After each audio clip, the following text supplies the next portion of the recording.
Halo, berjumpa lagi di video pembelajaran Salah Nur Cahaya Padang. Sebelum menonton video ini, jangan lupa subscribe dan aktifkan loncengnya, dan juga like dan share ke teman-teman kamu. Baiklah, di video kali ini kita akan bahas tentang daur biogeokimia. Nah, video ini adalah lanjutan dari video-video tentang ekologi yang sudah saya bahas sebelumnya. Nah, daur biogeokimia merupakan peredaran unsur-unsur kimia dari lingkungan melalui komponen biotik dan kembali lagi ke lingkungan. Nah, jadi daur biogeokimia ini dapat dikelompokkan menjadi 3 tipe, yaitu daur gas, daur cair, dan daur padat atau sedimen. Nah, daur gas ini meliputi daur karbon dan daur nitrogen. Nah, sedangkan daur cair itu meliputi daur air, sedangkan daur padat itu meliputi daur fosfor dan balerang. Jadi itulah dia pembagiannya. Nah, berikut ya, sekali lagi saya jelaskan bahwa daur gas itu terdiri atas daur karbon dan daur nitrogen, daur cair itu terdiri atas daur air, dan daur padat terdiri atas daur fosfor dan daur balerang. Nah, yang pertama yang kita bahas adalah daur gas ya, daur gas yaitu daur karbon. Nah, unsur karbon terdapat di atmosfer itu dalam bentuk senyawa karbon anorganik, yaitu CO2 atau karbon dioksida. Nah, jadi senyawa anorganik ini atau CO2 ini baik di darat maupun di air itu nanti akan diubah oleh produsen menjadi senyawa karbon organik melalui proses fotosintesis. Nah, disertai penyimpanan energi yang berasal dari radiasi cahaya matahari. Berikut adalah daur karbon ya. Jadi dalam daur karbon ini nanti diawali dengan adanya unsur karbon yang terdapat di atmosfer dalam bentuk senyawa karbon anorganik yaitu CO2 ya. Kemudian senyawa CO2 itu baik di darat maupun di air akan diubah oleh produsen menjadi senyawa karbon organik melalui proses fotosintesis disertai penyimpanan energi dari yang berasal dari radiasi cahaya matahari.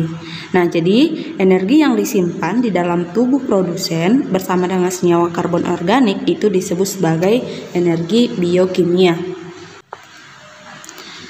Sebagian senyawa karbon organik di dalam tubuh produsen itu dimanfaatkan untuk aktivitas fisiologi produsen ya, itu sendiri melalui proses respirasi, dan sebagiannya lagi ditransfer ke konsumen ataupun hewan dan manusia melalui rantai makanan. Nah, jadi respirasi ataupun pernafasan yang dilakukan oleh produsen dan konsumen akan membebaskan CO2 ke udara. Nah, jika produsen dan konsumen mati, maka senyawa karbon organik dalam tubuhnya akan diurai oleh organisme pengurai, yaitu organisme bakteri dan jamur, nanti akan membebaskan CO2 ke udara atau ke dalam air. Nah, sebagian bahan organik di dalam tubuh organisme ada yang sulit diuraikan ataupun perlu waktu yang lama, dan ada yang berubah menjadi batu kapur ya, kemudian jadi arang dan juga minyak bumi. Nah, pembakaran bahan bakar fosil nanti akan membebaskan CO2 kembali ke udara. Nah, di dalam air CO2 itu terlarut dan akan bereaksi dengan air membentuk asam karbonat ya. Kemudian bereaksi dengan batu kapur ya, CaCO3 nanti yang akan berlimpah di perairan terutama lautan.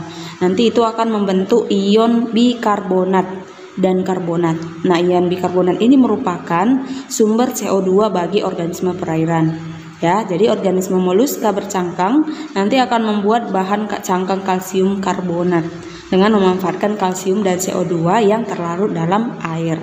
Nah, jika hewan tersebut mati, cangkang akan hancur dan membebaskan CO2 kembali ke udara. Selanjutnya adalah daur nitrogen ya. Seperti yang kita paham bersama bahwa nitrogen ini merupakan unsur yang sangat penting dalam kehidupan, yaitu sebagai komponen penyusun asam nukleat DNA dan RNA. Nah, sumber utama nitrogen adalah N2 di atmosfer. Namun, sebagian besar organisme baik tumbuhan maupun hewan itu tidak dapat memanfaatkan N2 bebas di udara. Nah, kemudian tumbuhan ini menyerap nitrogen dalam bentuk nitrat ataupun NO3. Pengikatan ataupun fiksasi pengikat N2 secara biologi dilakukan oleh mikroorganisme, bakteri, dan ganggang hijau biru. Nah, kemudian bakteri bebas atau non-simbolik yang akan mengikat N2 antara lain Acetobacter. Berikut adalah gambar daur nitrogen ya. Jadi dalam daur nitrogen ini ya terjadi pengikatan ataupun fiksasi N2 di udara menjadi NO3 dan nanti terjadi secara biologis dan elektrokimia. Nah, pengikatan N2 secara biologi ini dilakukan oleh bakteri dan ganggang biru, hijau biru ya. Jadi bakteri bebas ini nanti yang dapat mengikat N2 seperti Acetobacter ya. Jadi bakteri seperti Rhizobium ya. Kemudian nanti bakteri ini bersimbiosis dengan akar tumbuhan ya. Oke. Nah, nitrat yang telah diserap oleh akar tumbuhan itu disintesis menjadi bahan protein di dalam tubuh tumbuhan ya, atau protein nabati. Nah, jadi protein nabati itu nanti diubah oleh herbivor menjadi protein hewani.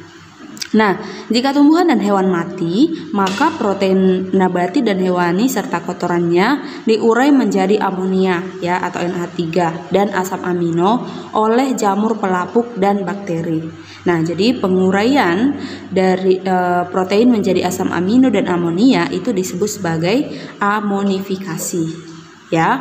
Kemudian bakteri yang melakukan amonifikasi itu antara lain seperti Bacillus subtilis dan Bacillus mesentericus ya. Nah, kemudian amonia itu tadi kemudian diubah menjadi nitrit oleh bakteri nitrit, yaitu Nitrosococcus dan Nitrosomonas. Nah, kemudian nitrit diubah menjadi nitrat oleh bakteri nitrat ya, atau bakteri Nitrobacter.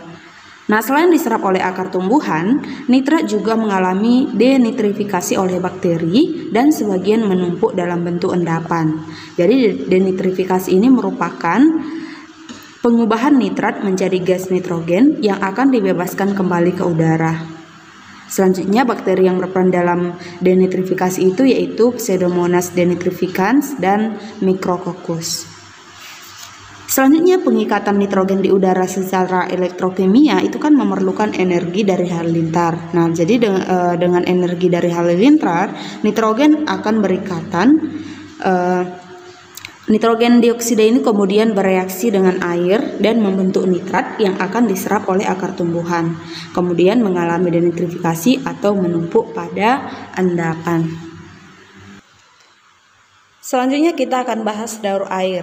Nah, daur air itu berbeda dengan daur biogeokimia lain karena sebagian besar aliran air itu terjadi bukan melalui proses kimia, melainkan melalui proses fisik. Jadi air ini nanti akan mempertahankan bentuknya sebagai H2O, kecuali terjadi perubahan kimia dalam proses fotosintesis.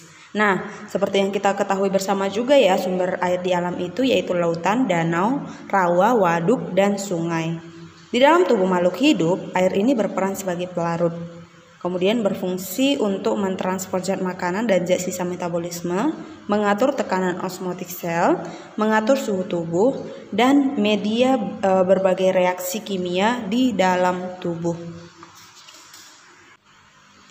Nah, berikut saya jelaskan daur air atau hidrologi ya, bukan daur hidup, daur air atau hidrologi. Nah, saat terkena cahaya matahari, seluruh permukaan bumi itu kan mengandung air yang akan mengalami penguapan ataupun evaporasi ya. Sementara makhluk hidup akan mengalami transpirasi atau pengeluaran uap air melalui stomata.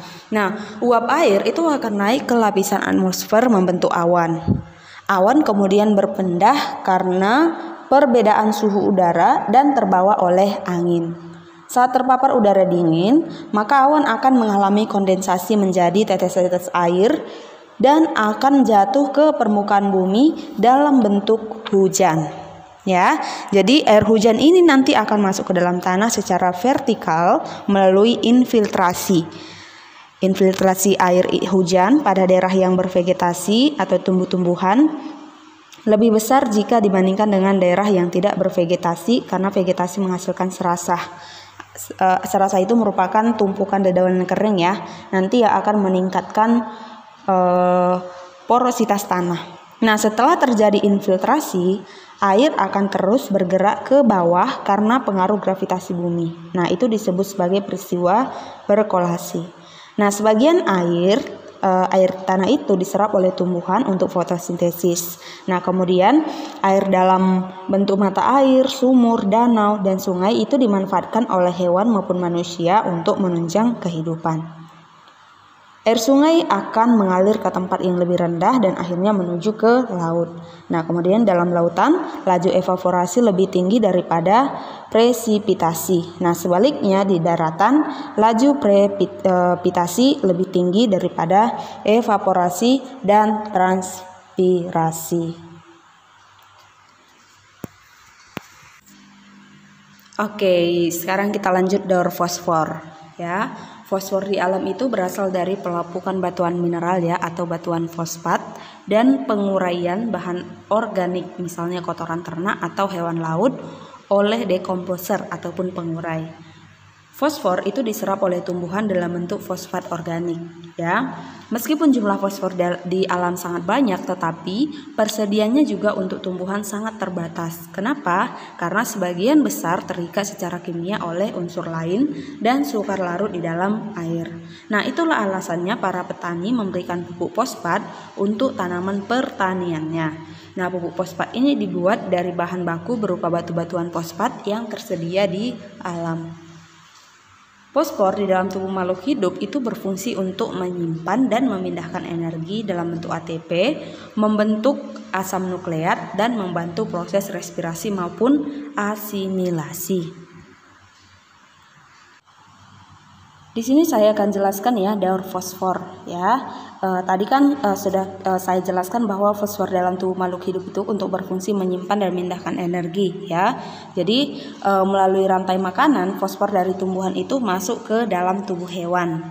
Nah, apabila tumbuhan dan hewan mati, maka fosfat organik dari tubuh organisme tersebut akan diurai oleh dekomposer menjadi fosfat anorganik. Nah, fosfat anorganik ini nanti yang akan terlarut dalam air dan dapat mengalami pengendapan atau sedimentasi.